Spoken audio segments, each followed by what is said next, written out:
मेरे YouTube channel math solution में आपका स्वागत है।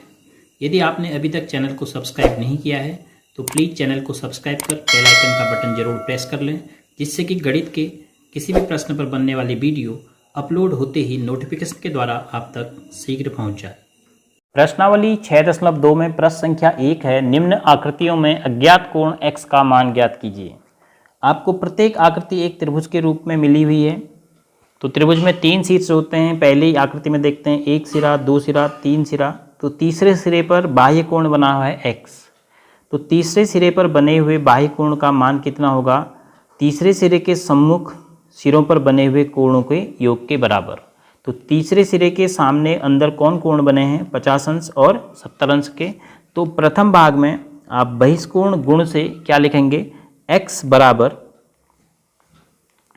50 अंश धन 70 अंश। तो इन दोनों को जोड़ के आपको क्या मिल गया?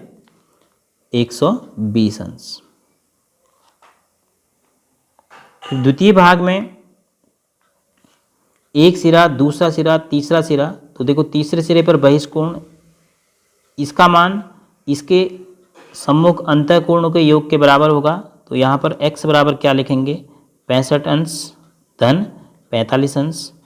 60 में 40 जोड़ेंगे तो 100 हो गया, 5 और 5 मिला के 10 हो गया। तो कुल मिलाकर कितना हो गया? 110 अंश। इसी प्रकार तृतीय भाग में x बराबर आपको मिल रहा है 40 अंश धन 30 अंश, और दोनों को जोड़ेंगे तो आपको कितना मिलेगा? 70 अंश। चौथे, पांचवें और छठे भाग में भी आप इसी प्रकार से x का मान देख रहे हैं। x बराबर 60 अंश धन 60 अंश बराबर 120 अंश। और पांचवें भाग में x बराबर 30 अंश धन 50 अंश, 50 में 30 जोड़ के 80 अंश। और छठे भाग में x बराबर 60 अंश धन 30 अंश, जोड़ेंगे तो आपको कितना मिलेगा? 90 अंश। प्रश्न संख्या 2 भी बाह्य कोण के गुण के आधार पर ही दिया गया है। प्रत्येक प्रश्न में आपको देखो एक त्रिभुज दिख रहा है और उसके एक सिरे पर बाह्य कोण मिल रहा है। तो बाह्य कोण का मान आपको पता है अंतः सम्मुख कोणों के योग के बराबर होगा। तो प्रथम भाग में आपको क्या मिल रहा है? x धन 50। इन दो अंतः कोणों का योग कितना होगा? 115 अंश के बराबर होगा। तो अब यहाँ पर आप इसको कैसे हल करेंगे? 50 का पक्षांतर करेंगे, या दोनों में आप क्या करेंगे? यहाँ पर भी 50 घटा देंगे और यहाँ भी आप 50 घटा देंगे। तो यहाँ तो 50 खत्म हो जाएगा और यहाँ x बराबर कितना बचेगा आपके पास? 65 अंश। समीकरण हल करना आप सीख चुके हैं, उसी आधार पर आप इस प्रश्न को करेंगे। प्रत्येक में आपको एक समीकरण मिलेगी। देखो यहाँ पर 100 अंश का बाह्य कोण है, बहिष्कोण, और सामने है x और 70। तो आप क्या लिखेंगे? x और 70 को जोड़ के कितना मिलना चाहिए? 100 अंश मिलना चाहिए। तो अब यहाँ पर x धन 70 हटाने के लिए ऋण 70 करना पड़ेगा, तो दाएं पक्ष में भी करना पड़ेगा ऋण 70।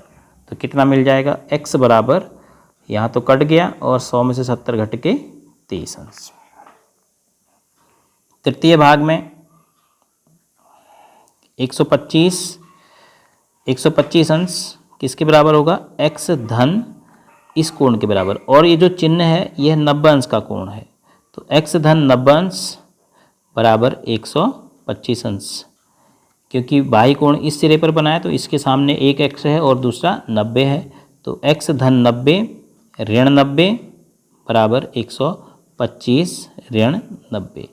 तो आपको मिला x बराबर 125 में से 90 घटाएंगे तो 35 अंश। तो इसी प्रकार चौथा, पांचवा और छठा भाग भी किया जा सकता है। चौथे भाग में आपको क्या मिल रहा है? x धन 60 अंश बराबर 120 अंश। तो x धन 60 अंश फिर ऋण 60 अंश बराबर 120 अंश ऋण 60 अंश।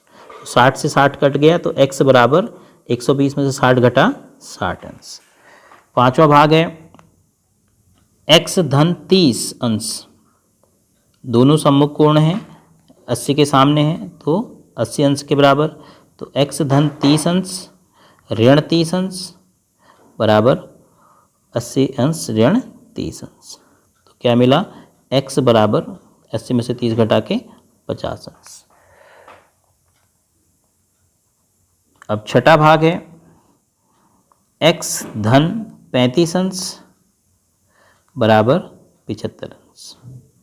75 अंश बाह्य कोण है और इसके सम्मुख कोण है x और 35 अंश। तो x धन 35 अंश ऋण 35 अंश, समीकरण को हल कर रहे हैं आप तो धन को हटाने के लिए ऋण लाना पड़ेगा। तो 75 अंश ऋण 35 अंश। तो बाएं पक्ष में तो 35 से 35 कट गया, दाएं पक्ष में 75 में से 35 घट के 40 अंश। तो इस प्रकार हम x के मान निकालेंगे द्वितीय प्रश्न।